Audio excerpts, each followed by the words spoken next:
ധനുഷ് നയൻതാര പ്രശ്നം സിനിമാ ലോകത്ത് വലിയ ചർച്ചയായിരിക്കുകയാണ്. ഇപ്പോഴിതാ ഈ വിഷയത്തിൽ നയൻതാരയെ വിമർശിച്ച് രംഗത്ത് വന്നിരിക്കുകയാണ് തമിഴകത്തെ ഫിലിംസ് ജേർണലിസ്റ്റും മുൻ ഫിലിം മേക്കറുമായ അന്തനൻ. ധനുഷിൻ്റെ സ്വഭാവം നയൻതാര പറഞ്ഞതുപോലെയാണെങ്കിലും ഈ വിഷയത്തിൽ ധനുഷിൻ്റെ ഭാഗത്താണ് ന്യായമെന്ന് അദ്ദേഹം പറയുന്നു. ഇത് പണത്തിൻ്റെ വിഷയമല്ല, ഈഗോയാണ്.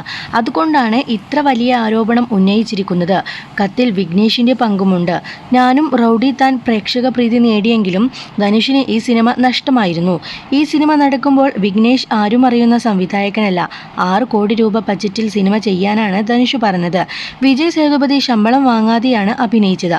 ഷൂട്ട് തുടങ്ങി കുറച്ച് ദിവസങ്ങൾക്കുള്ളിൽ നയൻതാരയും വിഘ്നേഷും പ്രണയത്തിലായി. ഇത് ധനുഷിനെ ഇഷ്ടപ്പെട്ടില്ല. ആ നിരസത്തോടെയാണ് പടം തുടങ്ങുന്നത്. ഷൂട്ടിങ്ങിനിടെ പകുതി സമയവും രണ്ടുപേരും കാരവാനിലിരുന്ന് സംസാരിക്കും. സിനിമ പെട്ടെന്ന് തീർത്തില്ല. ചെലവ് 16 കോടിയിലെത്തി. ധനുഷ് ടെൻഷനിലായിരുന്നെന്നും അന്തരൻ പറയുന്നു. 3 സെക്കൻഡ് വീഡിയോക്ക് 10 കോടി രൂപ ധനുഷ് ആവശ്യപ്പെടുന്നത് ആളുകൾക്ക് ആശ്ചര്യമായിരിക്കാം. ഇതേ നയൻതാര 10 ദിവസത്തെ ഷൂട്ടിന് 10 കോടി രൂപ ചോദിക്കുന്നത് അന്യായമല്ലേ? ധനുഷ് ഏറെക്കുറെ സിനിമ ഉപേക്ഷിച്ചതായിരുന്നു. ഒരു ഗാനരംഗം എടുക്കേണ്ട കാര്യം പറഞ്ഞപ്പോൾ നീ വേണമെങ്കിൽ എടുത്തോ എന്ന് ധനുഷ് പറഞ്ഞു. ഒടുവിൽ നയൻതാര പണം കൊടുത്ത ശേഷമാണ് ഈ ഗാനം ഷൂട്ട് ചെയ്തത്. സിനിമ കിട്ടിയ വിലയ്ക്ക് ധനുഷ് വിറ്റു.